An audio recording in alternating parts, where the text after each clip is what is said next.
Hello and welcome to another edition of Light at Speed with precision lighting and remote controlled lighting. I regularly get asked how long our LEDs are warranted for, and I take great pride in the fact that I can say both brands, precision lighting and remote controlled lighting, have a 5-year warranty. This even includes the motor systems in our remote controlled spotlights, which is class leading. But why 5 years? LEDs are silicon components after all, which are known to have amazing endurance. And sure, can you tell me the last time you had to buy a new laptop because one of the chips inside stopped working? I can't. But if you look closer at LED warranties, you see a statement that keeps coming up. 5 years to L70. Which means we warranty that after 5 years, the LEDs will output at least 70% of their initial output. Or said another way, the Lumen maintenance life projection is expected to be more than 70% of luminous flux over 5 years. This tells us that LEDs do degrade over time. Now, from the very early days of LED luminaire development, LED manufacturers would give us luminaire manufacturers predictions on what they expect the degradation to be. And for new LED chips, they may have only been run for a few months, so to say with certainty that this chip will last for 5 years needed careful calculation and study. Fast forward to now, an LED lumen degradation is a more exacting study. The IES developed LM80, which is a testing procedure for LED chips and modules which, put simply, tests the luminous flux of samples at various temperatures, over long periods of time. It's at least 6,000 or ideally 10,000 hours, and a measurement should be taken at a minimum of every 1,000 hours. The results can then be projected out for longer than the LM80 test period using the IES method TM21. The results of the TM21 calculations can tell you the L70 or the L80 or L90, which are the lumen maintenance life projections for 70%, 80% or 90% of initial output. Here are some example results for a Cree LED.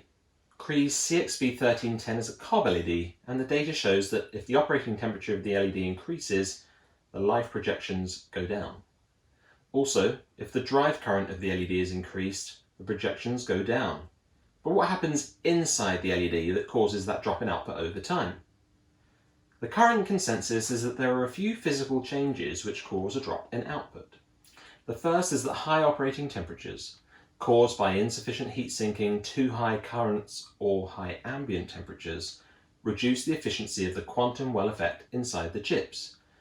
The quantum well effect enables LEDs to be much more finely tuned, enabling tighter prediction of electron energy level switches, which is how LEDs make light, and this creates much more efficient LEDs.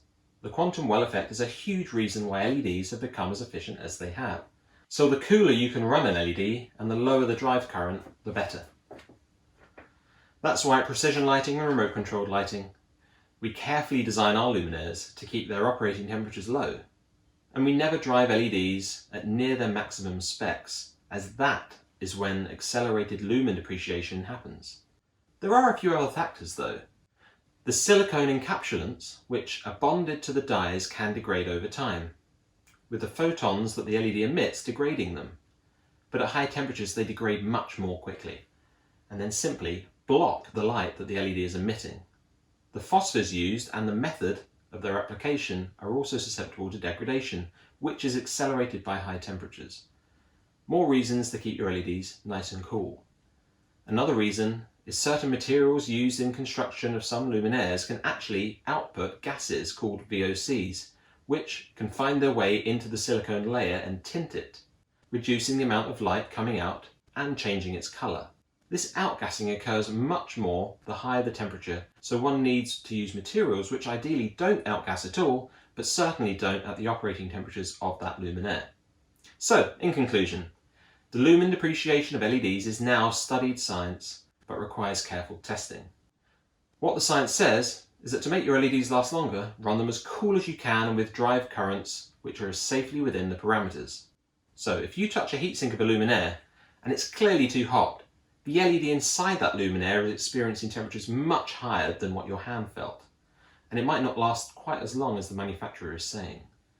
The high temperatures will reduce the quantum well effect efficiencies and degrade the materials inside them. It may even cause the materials the luminaire is made out of to outgas, contaminate the LED and reduce its output further. Thank you so much for watching. I've put a link down in the description below which explains the quantum well effect in much more detail. As always, be sure to like, share and subscribe, and I look forward to seeing you again soon. Bye bye.